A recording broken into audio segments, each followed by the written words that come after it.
so many strong ideas. He's creative to the core.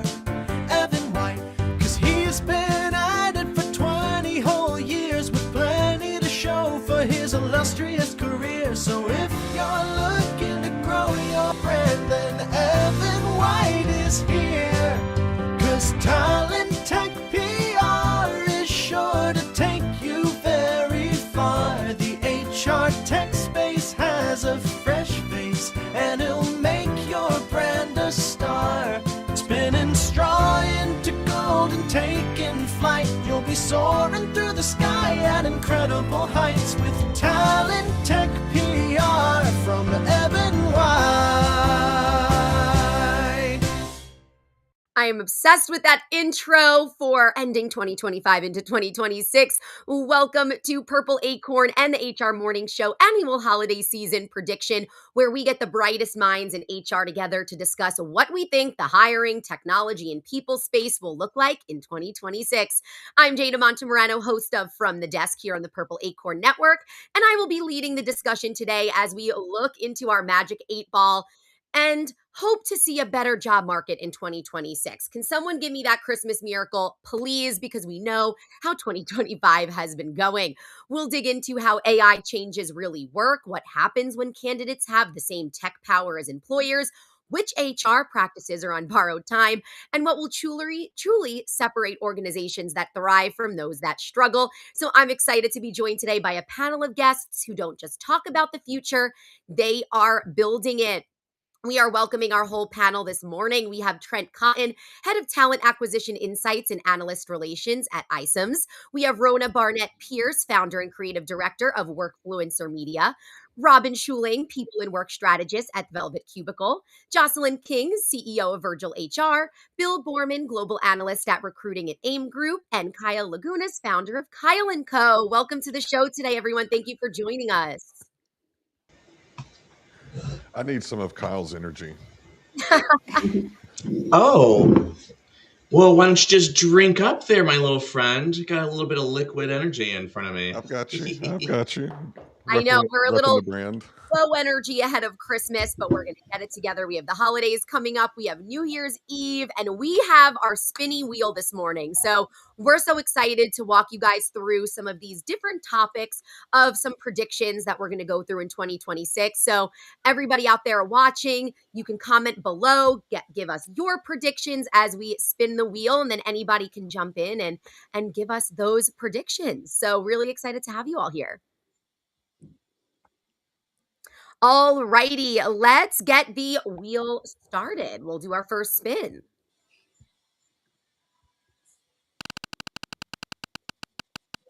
The writing is small. I have to look in. Okay, the stack cleanup. So stack cleanup, what tools are surviving in 2026 and what aren't? I heard someone giggle already. So if you want to get us started, I couldn't see who it was.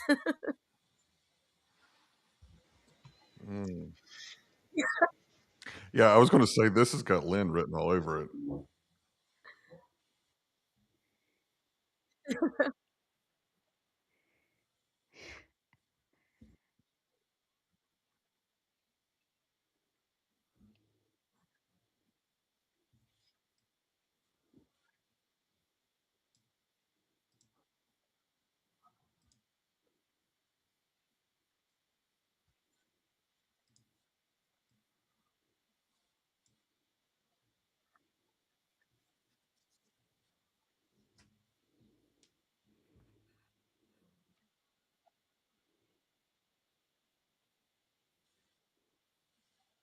Ooh, does anybody want to jump off of that?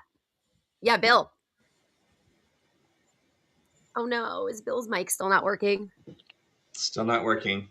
Bill, we can't hear you, unfortunately. Oh no, okay. I can jump into this while Bill figures out his mic. So I actually think that learning and development technology is going to either be booted out the door or is just going to have to reform significantly, because what we're really going to see more of is real-time upskilling. I think learning systems are going to be developing and delivering content based on like AI analysis of project requirements and workflows. And that's really there to meet the new skills and requirements for these emerging roles. So I think we're going to see more and more of that. Anyone else? I just want to point out that it's kind of funny that for years in HR tech, we've been building this Frankenstein of things and just tacking things on. And now that we have AI, now it's like, oh, this is a mess, you know? So just the irony that it took even more intelligent tech to make us realize we've been doing this wrong for years. Robin, you seem, Rona, excuse me, you seem to shake your head on that one. Do you have any thoughts leading up on that? No, 100% agree. It's ironic that it took more intelligent technology to tell us what we should have known for a long time, that it was just a mess. But I agree with Allyn and with everyone else's predictions that we're going to be forced to a cleanup of the stack. Interesting. And I think with the SMBs, which is kind of the folks that I talk to a lot and work with a lot, they just got past the stage of kind of to Trent's point of building this tech stack, bunch of little things, but they've finally built something, and now it's overwhelming. I think we're going to see that consolidation, and we're going to see more folks go to even SMBs who, cost was always a big thing.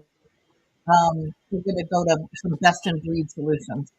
Ooh, just to Robin's mic was a little echoey there. I don't know if that was on our end or her end. Just wanted to shout that out. And then Allyn Bailey, I know you were part of our next show, so I didn't introduce you, but you jumped in on here. So I want to just introduce Allyn Bailey, Senior Director, Brand Experience and Communications at SmartRecruiters, for jumping in and giving us her insight a little bit off camera on the stack. So let's just start and spin the wheel again.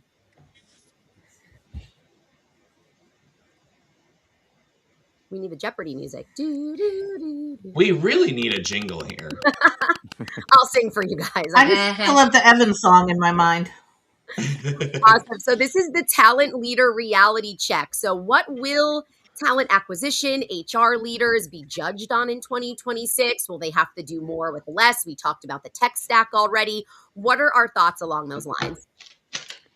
I think TA leadership, TA in general, is going to be decentralized. We've seen it already start because of how teams have been reduced.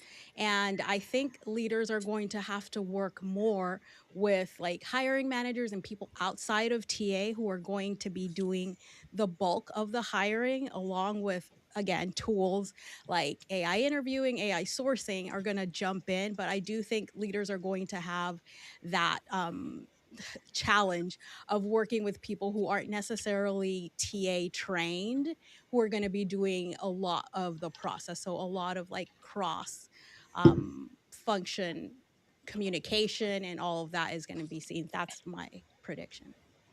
And Kyle, I think you raised your hand as well if you want to jump in next. I did. I'm used to being the goody two shoes in class, so I wait to be called on. No, I think Rona is definitely onto something. Look, it's like doing more with less, doing it better than we've ever done it before. I think that next year there will be absolutely no reprieve.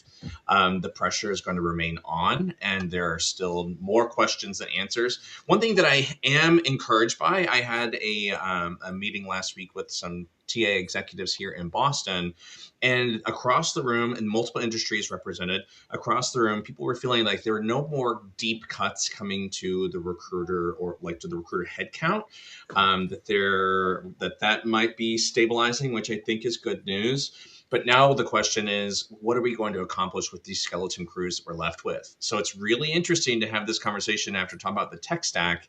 I think that we have thrown bodies at the problem before. We've thrown CRMs and sourcing tools at the problem before. Now it looks like we're throwing agents at the problem. So I really feel like next year, the TA leaders are going to have to find some really solid answers to how we're going to deliver on all of this. Yes, Robbie, was your hand up? Yeah, I know. Now we're all raising our hands. Absolutely. And I think coming out of that, both to Kyle and Rona's point, is the personal competencies that talent leaders, CHROs, heads of TA are going to have to develop. I I guess, courage, for want of a better word. They've had to use courage to say, this is what I can cut. They've kind of gotten through that a little bit. But now the courage is going to be required to make those adjustments. What are we have fewer resources, perhaps supplemented by tech. What are we going to work with? So that courage still comes into it. And then thinking about how to mitigate the burnout for themselves and for their staff. That's going to be high on the priority list for talent leaders and heads of HR. And can I go a little bit more into the future? I think TA leaders are going to have to start looking at what is the organization going to look like in the future. And I did a piece for Fast Company, just kind of looking into the future, saying, okay, what does our business really need? So let's look at current status, and I'm just going to talk about enterprise. If I'm a hiring manager and I need to hire externally, I go to recruiting. If it's an internal promotion, maybe I go to my HR business partner. If it is a learning thing, then I go to my HR partner, or maybe just right to the LD. Like, as a hiring manager, you have too many necks to choke. So what I think that we're going to move to, and I think Joycelyn kind of tipped this off in the beginning, is L&D and recruiting becoming more like a talent organization, to where I'm no longer a recruiter. I am a talent portfolio manager. I manage the internal, the external. There's a learning component, just really getting invested and dealing in the commodity that all of us have been dealing with, which is talent, but actually in a more formal, more centralized, and more executable and efficient process. Yeah, so can you hear me now, or am I still on mute? Yes. You can all hear me. That's cool. So, a couple of points that I was trying to make earlier that I think are interesting. The first one is that most of the tech that we're looking at the moment won't exist in 12 months' time. The AI, the interviewing stuff.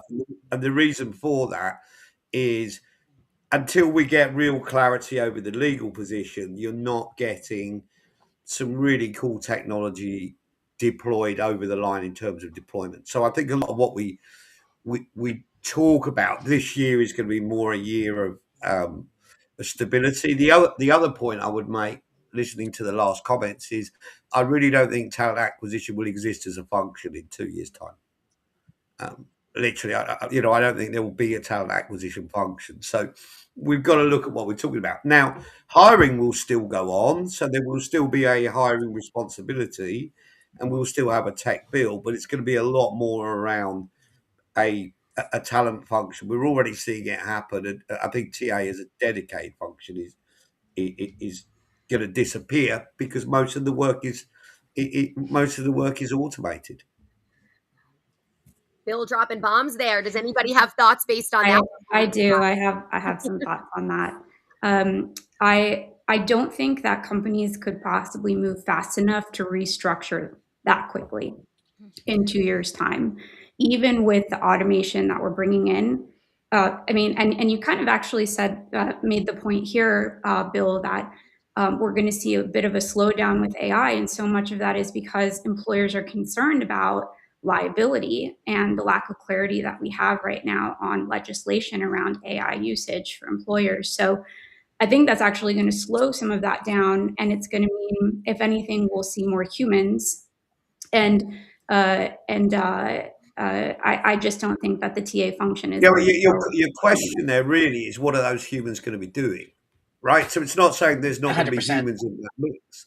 It's not the case of there won't be humans in that mix. It's, will there be the need for a function called talent acquisition? And in terms of the technology, I think what we're going to see is a lot of the solutions we're looking at the moment won't survive long enough to get over the line because they won't get the corporate clearance. But we will see, great news for people like Allyn. We will see the core technology driving that adoption. Most of the tasks that are done right now within TA are going to disappear, and the remit is going to get much broader. So, if in talent acquisition, if you're not doing the recruiting, how are you a recruiter? So I don't think actually that technology is going to completely replace that human touch. That human touch is going to be really important in the process, if anything, just from Yeah. a candidate experience perspective. When we look at, how you define your employer value proposition and that it needs to start from the very beginning, an employer brand, when you're going through the recruiting process, there's just no way we're going to see that, like in my opinion, that substitution of human touch through technology. And so, if anything, we're going to see that piece there, and candidate experience will become even more important. I don't disagree with you It at is. all So about human touch. What I'm questioning is what are those which humans are going to be Yeah, doing but it? Bill, you're talking out of both sides of your mouth. Like on one side, that the legal's going to slow down the deployment of AI technologies, and on the other side, recruiters are going to go away in 2 years. Jocelyn is totally on point. We're The type already of change seeing this, management that's required. Carl. No, Carl, no, we're not. We're not seeing this yes, anywhere. we are, The Carl. type You of know change, that. no, the type You of know change that if management you're honest. required to You know actually that, make this Carl. viable in enterprise is not there. We can't even. We just said we can't even use the tools that we bought. You're talking getting rid of entire functions. Not going to happen. I think it's a bold claim, and I celebrate that, but I don't think it's viable. Anybody else want to jump in there before we move on? Woohoo! Happy holidays. Yeah, we'll end it there. I love a nice heated debate. It's all in good fun, though. That's right. We're going to spin the wheel for the next one and see what kind of debate we can get started for this. The workplace plot twist. What a name. So, what will work culture look like? More and more companies are they're going back to the office. Will remote go away? Is hybrid really going to be the thing we're seeing? We know a lot of these changes are starting already, but how do we think it's going to go forward in 2026? Yeah, Rona. I think this discussion of remote versus hybrid versus in person is going to really depend on the company and the industry. What I think is really going to be the fundamental change that we see as far as workplace is less FTEs and more like fractional, more contractor situations, and more of that, which is in turn going to do that flexibility of having people, not everyone be in the office, some be hybrid, some be there. That's my prediction as far as how the workplace is going to look. I think especially in TA functions and HR, but not just our departments, but like all departments, we're going to be seeing a lot of fractional everything.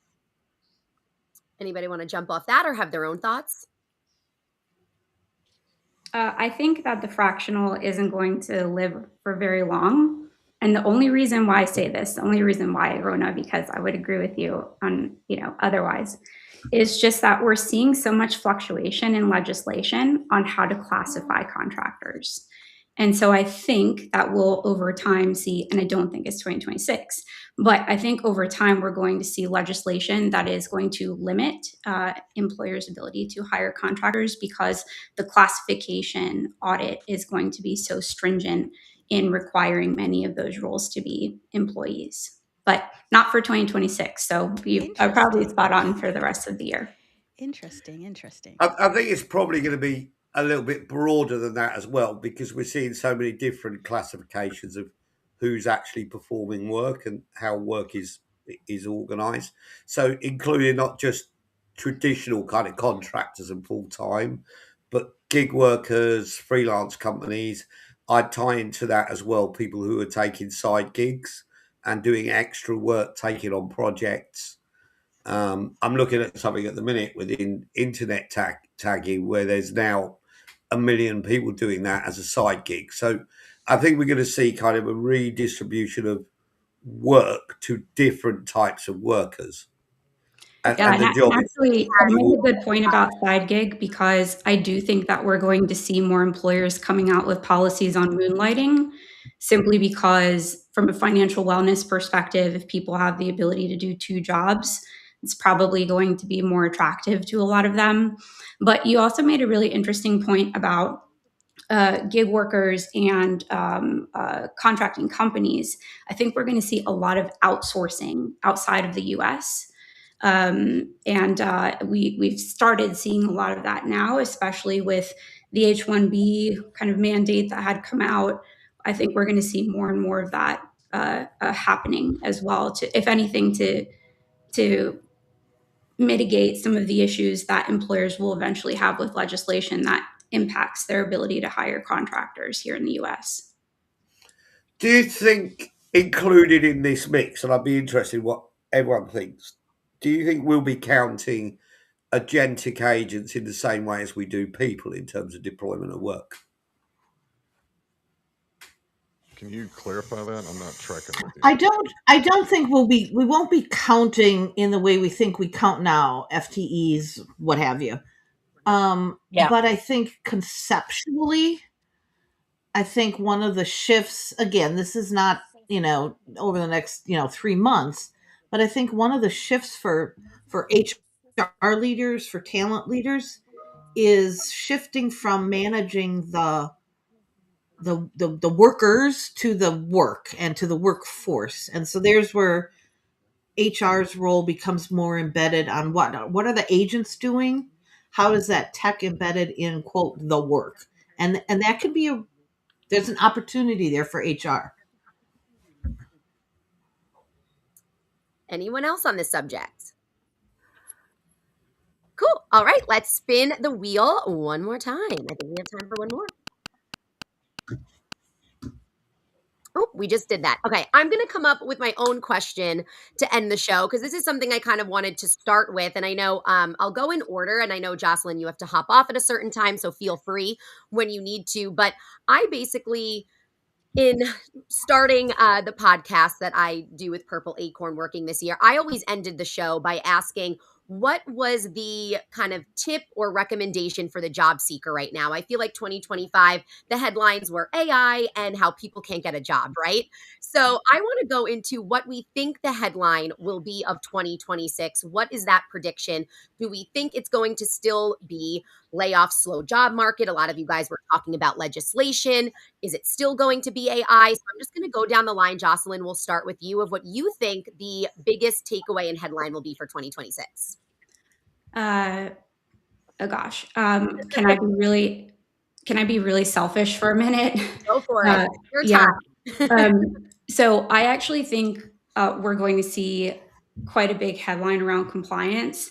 Aspect 43 just came out with their HR compliance technology category guide, and they said, I think it was 60% of companies say that compliance is now one of their top priorities.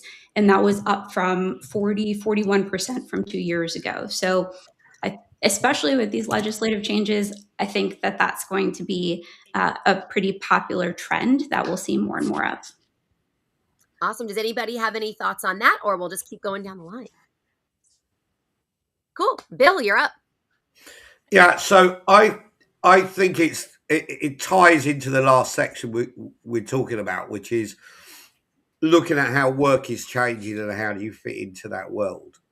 One of the big things I'm really interested in at the minute is how we're tagging LLMs. There's 1 million people doing gigs for about 15 companies with something that's got a value of about 6 billion. There's new types of work and new types of opportunity which is coming along, which doesn't necessarily fit into the old model of get a full-time job. We don't necessarily have a society that keeps up with that yet, but I think just start thinking about all the different ways in which you can earn and all the different ways in which you can contribute and maybe rethink that a little bit. If looking for a job in the old way isn't working. Awesome. Kyle, you're up next. Look, I think being in survival mode is going to be the new norm for a while. We're going to have to get really agile to respond to how things change day to day. But survival mode is actually not that bad of a place. I think that keeps us on edge. It keeps us going, keeps us motivated. And the good news is we've mostly survived so far. So I think that we'll be okay. We're going to learn a lot. But I think that we're resilient. We're proving to find that we're continuing to solve some really complicated problems. And that's not going to slow down next year. Bringing back the term new normal. I'm over it. I'm over that term. Rona, you're up next. I'm going to be a bit selfish as well, but I truly believe, just based on what we've been seeing, how many roles, all of the new roles are including or requiring storytelling skills and storytelling roles. Like there are companies who've consolidated their entire communications teams into storytelling. I think anyone who is a content creator or has any, just does it as a hobby or anything, is going to be able to really lean on that. So anyone who's looking for work out there, really double down on the content creation side of things. It's really because of AI and companies wanting more like human storytelling in every single department, almost everything. I think it's an opportunity for anyone who has those skills to really stand out, showcase it, and get jobs out of it, not just journalists. Love that. Allyn? I think I'm gonna make a prediction on what the newest role is going to be. Doesn't matter what business you're in, orchestrator is the title. I think it's all going to be about who designs systems, who's guiding that behavior, who's helping us understand trust, who's owning outcomes around that. I think most jobs in the workplace are going to get divided in the knowledge workspace are going to get divided into two spaces: orchestrators and executors. And orchestrators is going to be where it's going to land this year, right? Figuring out how to make these things actually work and build these workflows in a way that actually operates the business is going to be crucial for us. And I think that's what we're going to see. Amazing. Trent? Can I throw out one thing that I hope we leave in 2025? Sure. Let's do it. Skill-based hiring. You get Oh, a thank hard God. eye roll from me. Like, what in the hell have we been doing in the TA space if we've not been trying to hire for skills? Like, I don't just leave it in 2025. My blood pressure can't take it, and I'm going to get fired for one of these hard eye rolls that I do on camera. But Hmm. I'm in workforce data every day, all day. I think that we're going to continue to see. I think 2025 was the year of bleed. 2026 is going to be the year of burn. So we bled through a lot of jobs, 1.1 million, and continuing to high layoffs for this year. I think in 2026, companies are going to start managing their FTE by looking at this opening. Do we really need it? Can it be done with AI? Can it be done with automation? And they're going to try to manage the burn that way versus just doing these massive layoffs. Alrighty. Last but not least, Robin.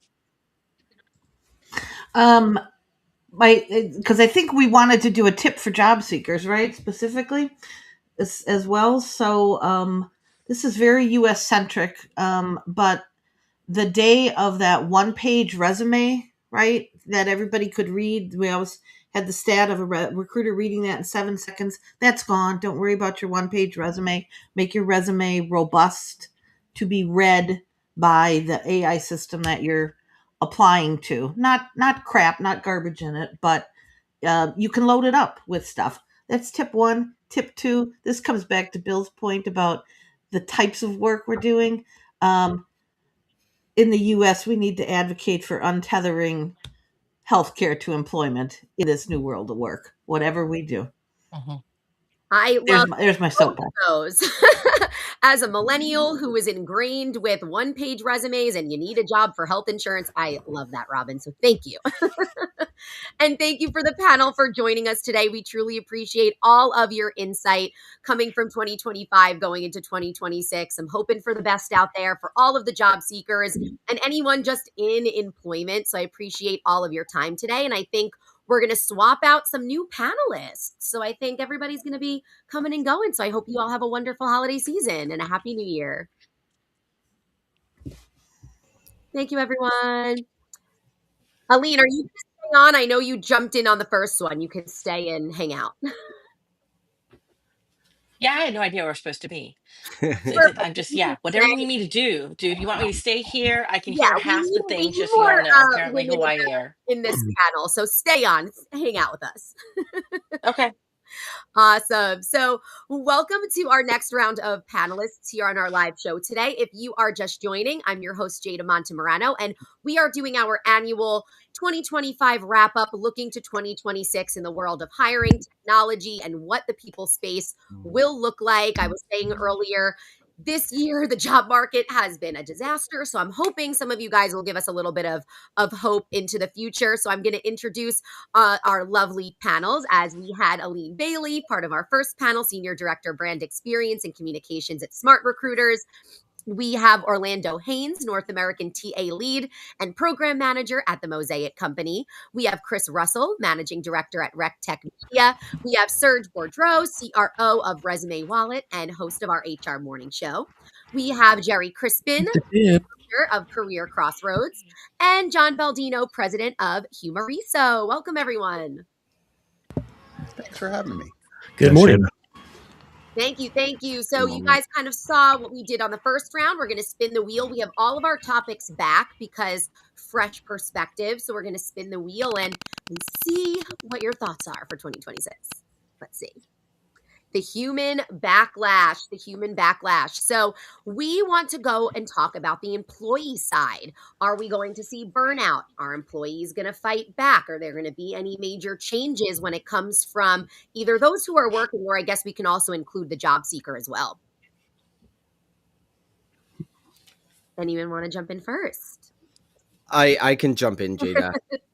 So I'm going to correlate this to a lawsuit going on right now. So the Workday lawsuit, my prediction is Workday will lose, and this is going to have a ton of effect on the job seeker and candidates in the space, because this is going to open up a ton more lawsuits for a lot of HR AI providers. So I think we're going to see, first of all, lose that lawsuit. Workday's going to lose. And then I think we're going to see job seekers really push back on what's going on in AI and hiring. And this is just going to give them the lever to be able to do this. Yeah, I'll jump in next, Jada. I would pretty much second what Serge said, because I think employees will start to heavily document what's going on internally. So when they push back, they're pushing back with strong data. And if the organization is not conforming or making changes to where they need to be, then to Serge's point, that will then surface some potential more legal actions that'll be taken. So I think employees will get real strategic and smart versus just taking what's not, what's going wrong inside organizations. But at some point, they're going to be tracking that heavily and just saying, hey, here's where I made documentation A, nothing was done, B, C, etc. And then when that comes to the surface, you're going to see, I think you'll start to see some shifts happening in organizations to where they're going to be forced to make these changes due to the backlash. I think you got some resume black hole backlash coming as well. I think the resume black hole is going to get worse next year because of all the AI that's happening right now. And the human factor in that is, can't be dismissed, and job seekers are struggling with the apply today. And I don't see any way it's going to get better for them. So there's going to be a big backlash there with the apply process, I think, overall. Ooh, Jerry, I think your mic is on. I think you're absolutely right. Perfect. We can hear you now. The issue really is that the whole approach to collecting data about candidates is just done at this point. And so I think the pressure is going to be in looking at new ways to deal with the top of the funnel. If I express interest, am I the one who's going to be sending you the data, or is there going to be other options, other models for how we collect that data in a way that we can actually use it? I think we're getting to a point, or we're at a point, where the garbage in is really causing lots of problems, and I think that will create pressure for new models for handling top of the funnel collection of data. I've actually got a prediction about this. So I think that the ATS is going to add something called job throttling, meaning that if an application receives, hundreds of applications that first 48 hours or whatever it is, you're going to see a feature now where ATSs will let you throttle that listing. They'll basically de-index that from the search engines. They will maybe throw a wait list up there for that person to join, and then give the time for the recruiting team to actually go through those applications. And if they want to reopen it at some point later, they can do that then. So I think that's coming from the ATS standpoint. I hope not. but I don't know if I love that. I hear you, Chris. That's not what Yeah. I kind of hope not. I think that we have all kinds of backlash that's going to come. I think from Serge. I love the Workday reference that you made. I think if you're using predictive index to make decisions about hiring, see ya. I think if you're using anything that is a determination, I think it's all going to be challenged, and I think everybody has a right to ask. Let me see the results. I think that's going to be part of the problem for organizations as well. So when you, Chris, to your scenario, when you get 100 applications right in X amount of time, and it does the throttling, now companies are going to be held accountable in something like that as well to say, okay, where did that job appear? To what areas? Is there anything discriminatory in the manner with which it's happened? Has that throttle now kept the segment of population from being able to participate in X, Y, and Z? Companies are going to have to really be able to be transparent about the pathways towards determination. Yep. Amazing. I'm glad everybody had their thoughts on that one. Everybody a little bit different. All right, we're going to spin the wheel for our next topic.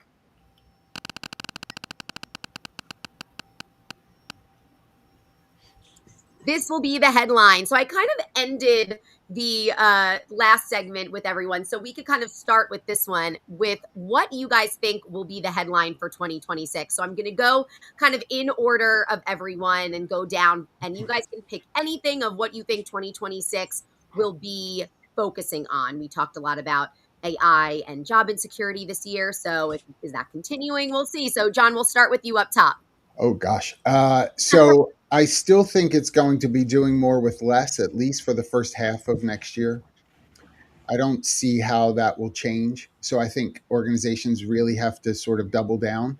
Um, I think that'll be a primary headline. And I also think, sort of connected to that, is going to be are we better off with AGI in Congress than who we currently have? Got a lot of letters with that one.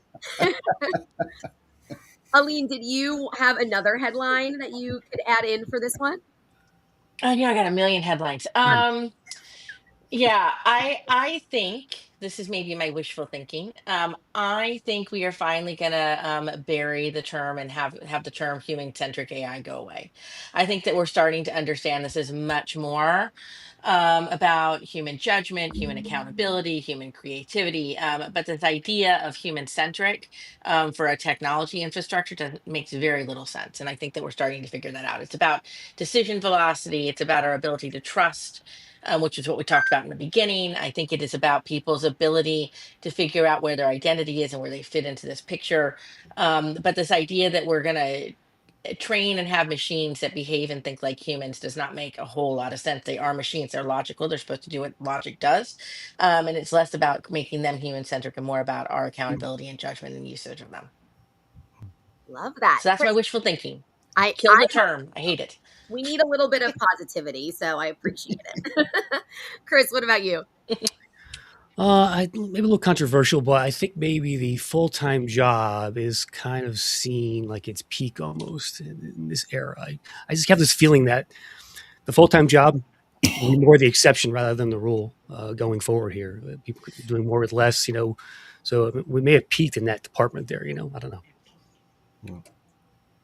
Definitely have seen that. Jerry, what about you? Well, I just a quick comment on the previous one. I do believe that class of worker has to shift, and we're going to see a new evolution in terms of what a worker gets or should get, et cetera. And so I think we're going to see a lot of laws relative to that. But my my prediction that would be bold is a world that I would prefer to be in, and that is that if 250 people express interest in a job, every one of them should be interviewed. They will not be interviewed by a human, but they can be interviewed if you set expectations by a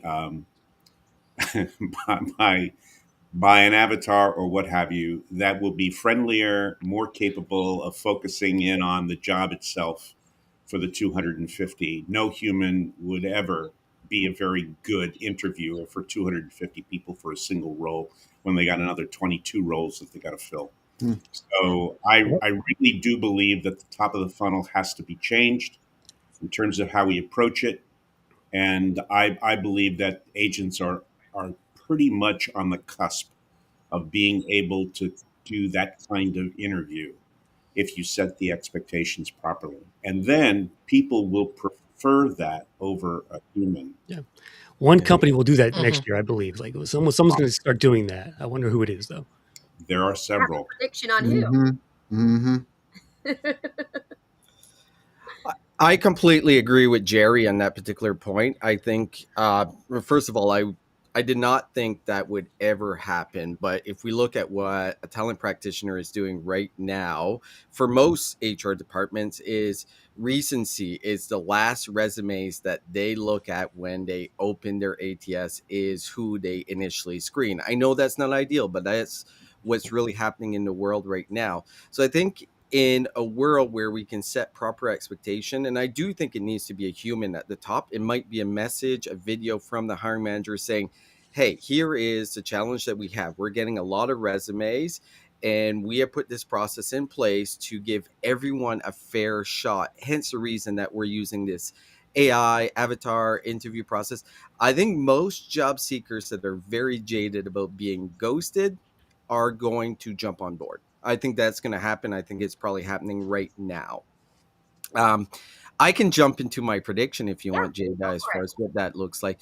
This affects more HR tech and probably HR. I think what we're going to see, HR is going to lose control of a lot of their budget. So in the last 10 years, HR has gotten control over the budget in a lot of cases, not across the board, but I think we're going to see that transition back to finance and ops. And what's going to happen with that is budgets are going to be cut dramatically. I'm predicting around 30 to 40% of HR tech stack budgets are going to be cut. And I think that's a good thing. And it's not a great thing for an HR tech company, don't get me wrong. But I think a lot of the noise and the crap that is out there is going to die because of massive budget cuts when it comes to HR tech spending. The winners will stay, and there will be a ton of winners, but there's going to be a ton of losers that will disappear. Ooh. Orlando, you're up. Yeah, I'll try to sum it up. I would say for a headline, it would be prepare for the pivot. Because everything that's happening, there'll be some laggers on the tech side and the tech stacks and adopting AI. I mean, every company is not going to do it right off the back. It's not going to be that quick for everyone because there's a budget, right, that plays into it. And to Serge's point, they're going to have to cut and see what's beneficial to the organization. But as job seekers, you're going to have to prepare to pivot, whether that be something where you're upskilling and learning AI as a part of your job, or transitioning into a completely different industry, or picking up that side hustle, right? Because you can't predict what's going to happen with our organizations. They're still holding the cards as to if they choose to eliminate resources to go lean and try to drive more revenue for stakeholders and such. So I think overall, they just need to prepare to pivot and start pivoting now as much as they can. Good advice. We last panel we said new normal, and now we have the pandemic pivot, the pivot back. So we're recycling all of our terms from the past 5 years. I don't know if that's a good thing or a bad thing, but I guess we're ready for it all. So all right, we're gonna spin the wheel one more time, get another topic. The talent leader reality check. So, what will TA and HR leaders be judged on in 2026? Will they do more with less? We kind of talked, we had this topic last round. We included the tech stack into this. So, what are our thoughts on the leaders in the space? Anyone want to start? Well, they're gonna. I mean, we talked about this a little. We talked about this a little bit in the last panel, but at the end of the day, a talent leader has to be much more agile, and has to be looking at the full spectrum, the end-to-end talent experience. I think the idea of being a specialist in acquisition or in L&D or if compliance, any of those spaces starts to really shift and drift away. I think this goes to where Surge was going. Budgets are going to get cut. Organizations are going to start getting consolidated across the business lines.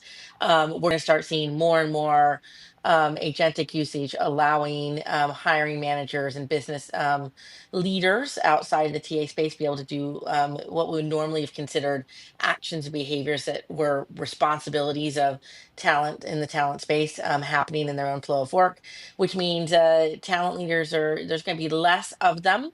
And they're going to have more purview over more areas of the business than they did before because they're going to consolidate those business groups across talent. Yes. So they better get smarter fast, is maybe what I'm saying.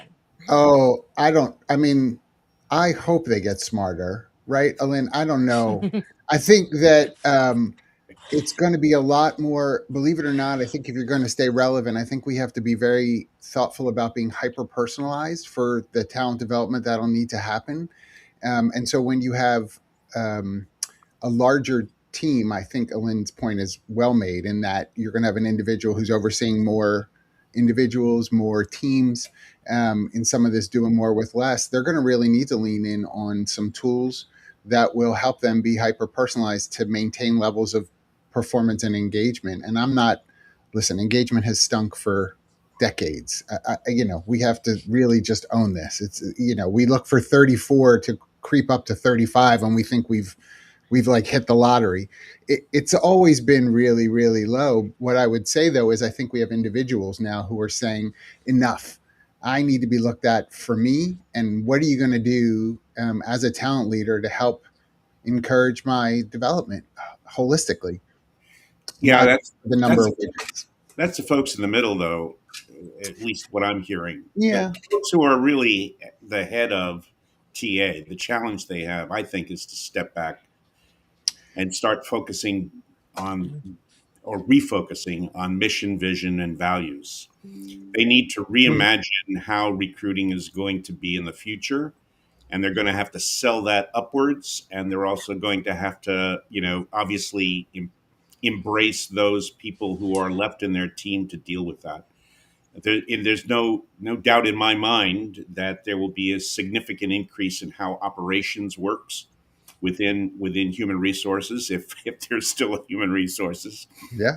But it will double or triple in terms of the people who are engaged from an operations quality control because of the automation. We're going to have to oversee a lot more than we ever did before to deal with those issues around compliance and the new ability of employees and job seekers to have data that they can bring to that party and challenge you. So I'm really convinced that the people who will emerge will be people who can rethink and reimagine with the new teams that they'll have what recruiting will look like. Further to that point, I think this is going to expand into the CHRO. I think what we used to have as a traditional CHRO is going to change dramatically. We've seen that role kind of tenure of a CHRO be around 4.7 years. I think that's going to drop because I think there's going to be a lot of traditional CHROs that are going to get cut this year. And what they're looking for in talent leadership is going to change dramatically. I think we've done a good job overall in HR and kind of bringing up our business acumen, complexity of what we do. But I think there's another level, and I don't think a traditional HR leader that's gone through the ranks is going to be able to come in and do the changes that need to be done on the talent side. So it's going to be a mixture of an operational person that has a deep understanding of law is going to be your next person leading HR in most organizations, at least in bigger organizations. All right, I think we have time for one more wheel spin. Let's do it.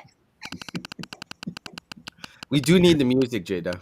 Right? We need a jingle. Yeah, Wheel of Fortune. All right. Follow the money. What will get more budget in 2026 and what will get less money? Anyone want to talk? ROI. Yeah. I can get more money as long as I can demonstrate the time frame in which I'm going to be able to pay it back and add value to the company. Anything that saves money too. Yeah, yeah. I think eyes wide open. I mean, Serge, you said that HR has had budget responsibility and you see that getting pulled back. I think that is super sweet. I think it was always tethered. I think some HR folks were led to believe that they had control of the budgets, but finance was pulling the strings the whole time. I don't think that's changed. And so I think that when you say follow the money, I think everything's going to have to pass through that sieve of finance, and they're restricting things right now. Right. Yeah, there's going to be a picture that needs to be painted with concrete data. To Jerry's point, for TA to get more of a budget, they have to think forward, like Jerry said earlier, what's going to be different in 3 to 5 years on how we attract talent, plus fill the need now.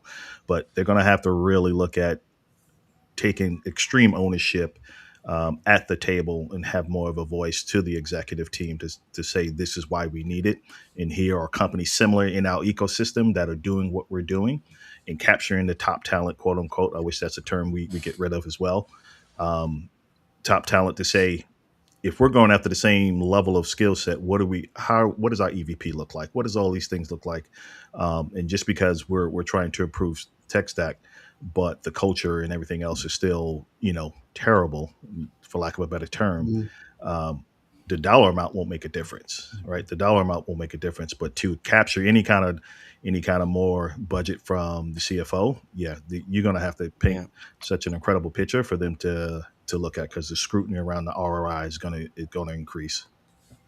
I think there's going to be a deep audit on any type of spending. And I think we're guilty in HR. And I think a lot of other departments are guilty of a lot of tools since 2021 after the pandemic, especially in HR, of like, okay, we need to fix this problem. And that problem is completely different now than it was in 2021, especially when it comes to our biggest challenge in 2021, 2022 was getting enough qualified candidate through the funnel. The challenge is now we have too many. So we are going to audit what problems we're trying to solve.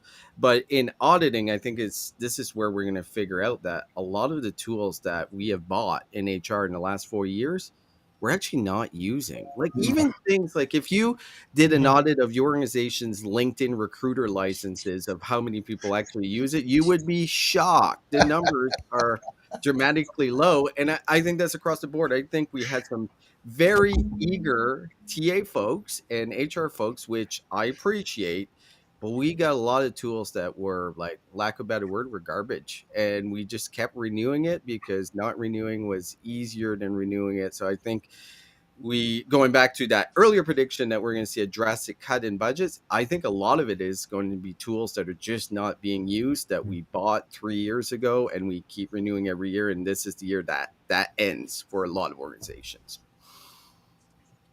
Ooh, all right. Great spot to end that on. So we already did our kind of main headline prediction for 2026. So I'm going to change it up this round. And as I mentioned earlier on my show From the Desk, I love to end each episode with one piece of advice for the job seeker because I think they need it right now. But I'm going to broaden it up a little bit. We're going to go down the line of what is your one kind of piece of advice either for the job seeker or for the HRTA employee going into 2026 based on all of these predictions we had of what we think the year is going to look like.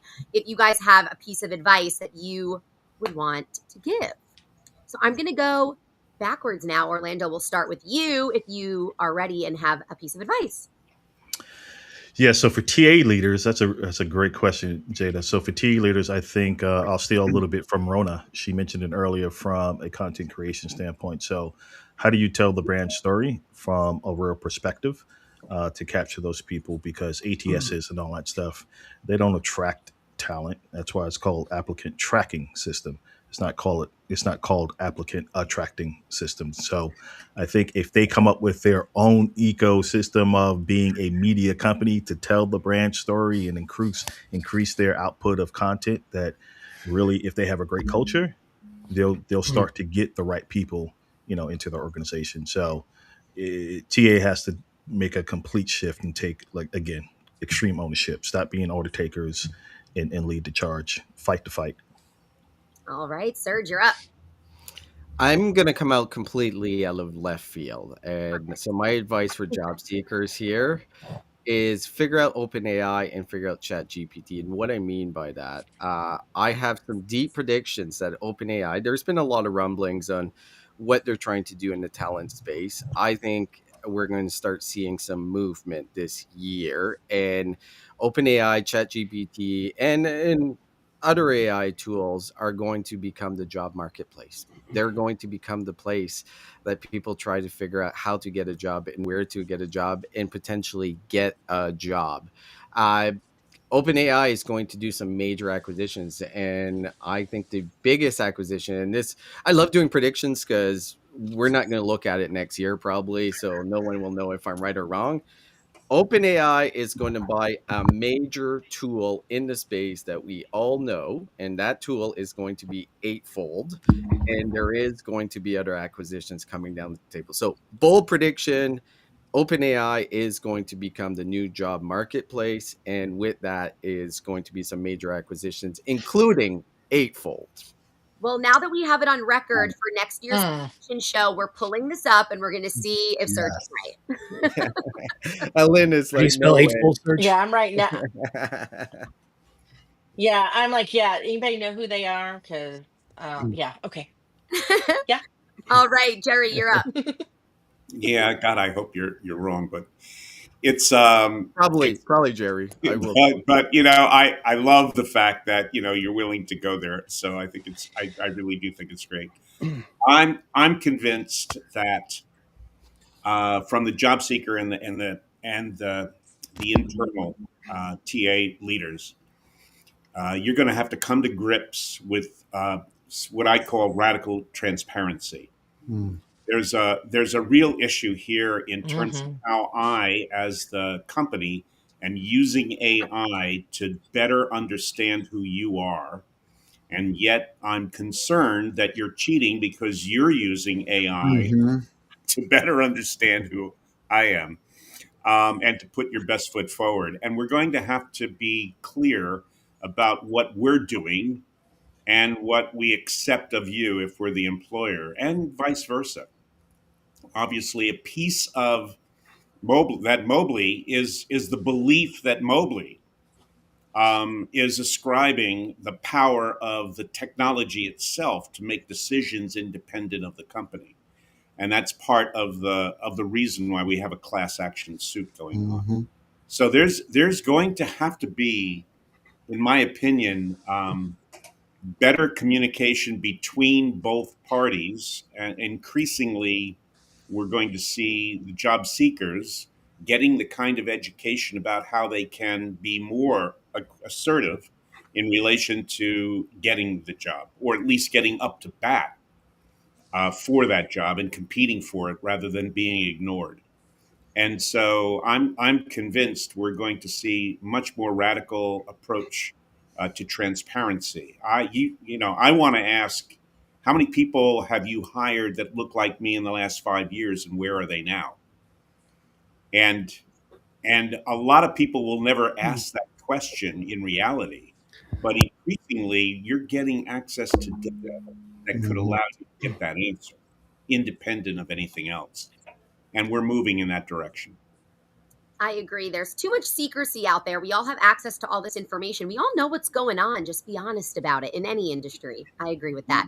All right, Chris, you're up. You're kind of piggybacking on what Jerry just talked about there, and going back to the interview stuff. We're in the middle of this. We're at the start of this AI arms race between the seekers and the employers right now.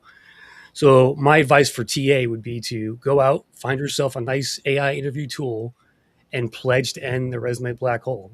Pledge to create a better candidate experience next year. I think it's inherent upon you guys to start that process and help the job seeker out there, because it's getting worse, and I don't see enough employers caring about it overall. So that's my advice for them. I hope that happens too. All right, Allyn.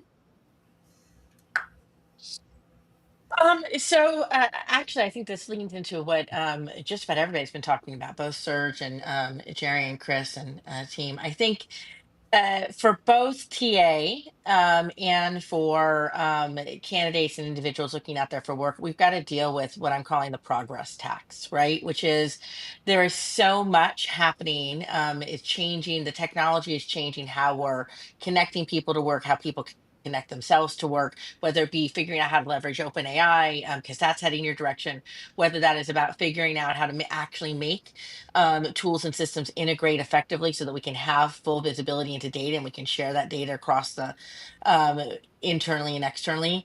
All of that is related to this progress tax that we have, which basically says there was a way in which we worked, made decisions and choices. There was a way in which we connected technology. There was a way in which we brought data into systems and exported that data out and made decisions against it. That has shifted over the last 3 to 4 years. And now we are at that pivot point where you're going to have to either kind of shift the way the tools in which you use to go find work, the tools that you use to connect people to work, whichever side of the dial you're on. And that's going to require you to make that switch over. That switch over is going to require you to pay a progress tax, right? It's going to take time. It's going to be painful.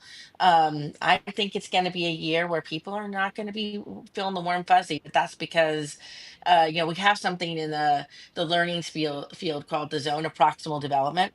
When you are in the space of just about understanding something, it is when it is the most painful and it hurts the most Mm. and you struggle the most with it. I think that's what this next year or so is going to be about. And we're going to come out on the other side, all the better for it. But that's where I think we're going to be. I hope so. Let's keep that positivity. And then, John, last but not least, to round us out. Yes, I mean, I agree with everything Allyn just said. Really couldn't have said it any better. I will just add one from, I guess, a different point of view on the job seeker side. Your worth is not found in your work. If you find yourself displaced, Yeah. you are not alone.